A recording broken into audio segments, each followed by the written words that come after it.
Hi, this is Tom Muro with World Class Coaching, and this week I want to go over the strengths and weaknesses in the 4-3-3 system using the Planet.Training Session Designer software.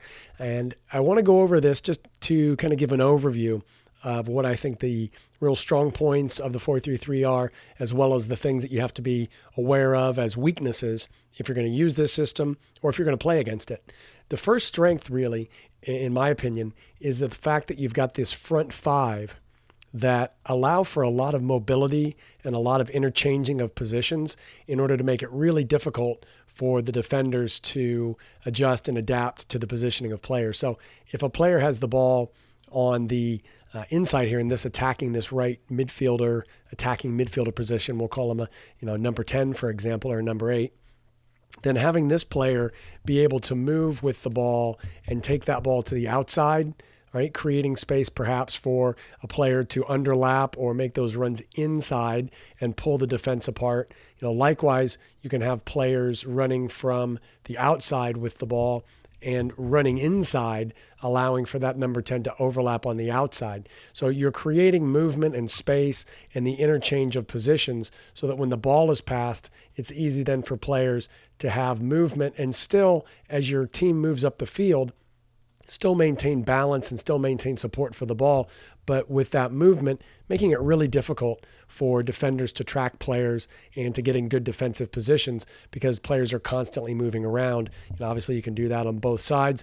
You can have defensive midfielders getting more involved in the attack as well, creating that sixth player. Obviously, we'll also talk about moving the fullbacks up as another huge strength, because when you've got the fullbacks attacking and then you're basically holding with 3 in the middle, then you're attacking with everybody else is getting forward, and you're able to attack with 7 if you want to play it very aggressively, perhaps like Klopp does with Liverpool. You can always be a little bit more defensive and just have perhaps the ball side defender getting forward, that outside back getting forward in support of the play. So you're still getting 6 players forward with the ball. So the numbers that you can get forward and the fact that you can have them overlapping and underlapping and making inside runs and pulling the defense apart to make it really difficult for the defense to adjust is a huge strength of playing with the 4-3-3.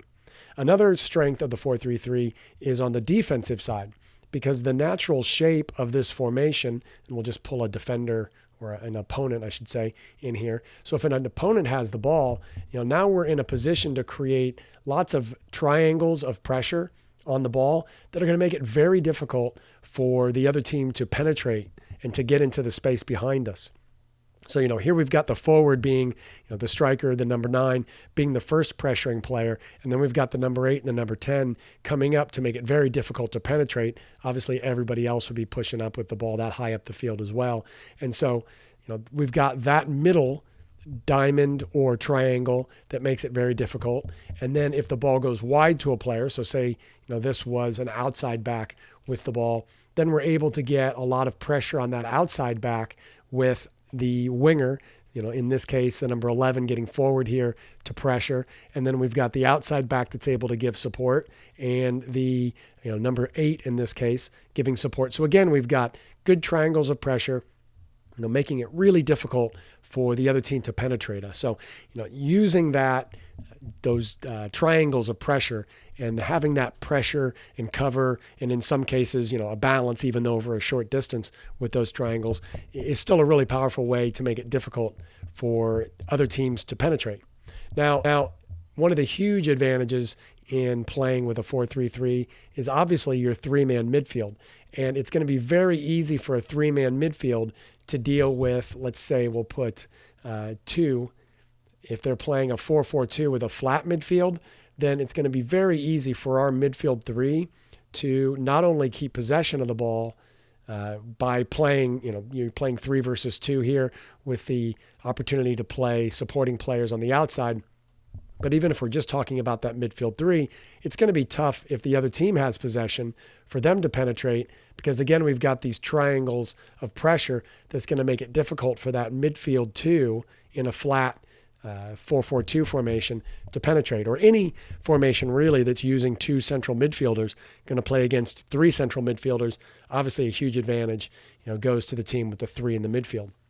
Now, with every system, you're going to have strengths and you're going to have weaknesses. So those are the strengths of the system. The weaknesses, and the first thing I think of is, do I have players that are technical enough to keep possession using this formation?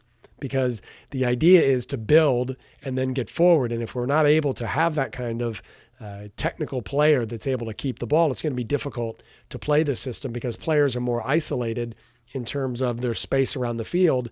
And so if we're not able to keep the ball and then find teammates to keep possession, it's going to be difficult.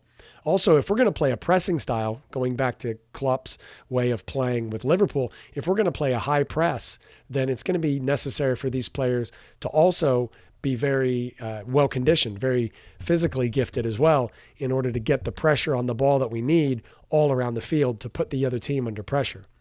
So having technical players, having well-conditioned players is huge. Now, just the weaknesses in the formation is just by having these two wingers and having your number 7 and your number 11 playing very high, now we're exposing these outside backs and we're exposing the space between the wide strikers and the wide defenders in this area. That's obviously a huge danger that you have to deal with. And it's the first thing defensively that I always look at as the weakness is how we're going to deal with that.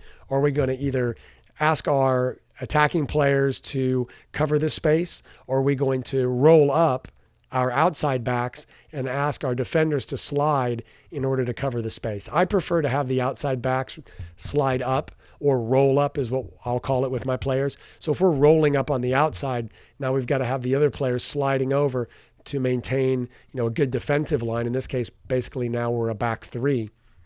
But doing that takes the pressure off of these wide attacking players and takes the pressure off their defensive roles so that they can focus on putting pressure on the other team's back 4 and then being available as options when we do press and win the ball, and then we can get forward quickly to those players on the outside. So that's how I choose to do, to deal with that space on the outside. Another weakness here is if the opponent is able to bypass those front 3 or even those front 5 with longer passes. So if they're able to play balls in behind those front 5, now we're only defending with 4. So if they're able to break this press up front and in the midfield with these attacking players, if they're able to get behind us, now we're going to have problems playing against 4-4-2, for example, where we've got our 2 center backs are occupied with strikers, and we've got players getting up from midfield positions on the outside to press our defenders, our outside defenders. That's going to make it difficult. So a team playing very direct, it's going to be important that we win these balls in the air. We prevent the ball being played long in the first place, by making sure we're confronting these players and not letting them play long and early and getting in behind us. So that's really important. Another thing is if we're not able to keep our compactness, and when we lose the ball, so when we turn over possession, if we have players that are isolated and either really far forward in this case, but in any case, just not compact, then that's going to expose big spaces that can be exploited by the other team if we're overly stretched when we lose the ball. And that's why I think it's important too to be able to press right away. Pressing right away slows down the attack and allows us time to get compact. Another thing that is a weakness, if you're playing against a team that's playing a 4-4-2, if they decide to play instead of playing a flat 2 in the midfield, if they decide to play a diamond in the midfield, now we're overwhelmed by their 4 players in the midfield area, and our 3 are having to deal with playing against 4 players. So if they're playing this as more of a tight diamond in their midfield, and they've got their fullbacks are getting forward, so they're basically playing a 4-4-2 again, but a more narrow 4-4-2 in the midfield area, that's going to cause our midfield 3 problems. So we're going to have to deal with that by asking extra work from either strikers coming back, or we're going to have to pass on midfield players, and that's going to be difficult because they've already got 2 players to deal with, 2 strikers to deal with. So, being overwhelmed here in the middle, that can definitely be a challenge. Another thing that they can do to make it difficult for us is to try to stop our number 6 from dictating play. If we're not able to get our holding midfield holding midfield player involved and make sure that they're on the ball a lot and they're able to switch play and dictate play. If they're able to get pressure on them with, say that, they're playing that 4-4-2, and we'll just add players here. So if they're playing that and they've got the diamond in the midfield and the 2 up top, that's going to make it difficult on our number 6 because there's a lot of pressure here around these areas. So it's going to be tougher for them to get on the ball. So those are weaknesses that you have to consider. Obviously, every formation has strengths and weaknesses. I like the 4-3-3 because of its flexibility and different ways that you can play it and really transition this into a 4-2-3-1, for example. You can even go 4-5-1 if you want to be more defensive and pull those outside strikers back. So there's lots you can do with this. This is just a quick overview of some of the basic strengths and weaknesses. So I hope this helps explain this formation. If you have comments or questions, please leave them in the comment section below. Thanks a lot.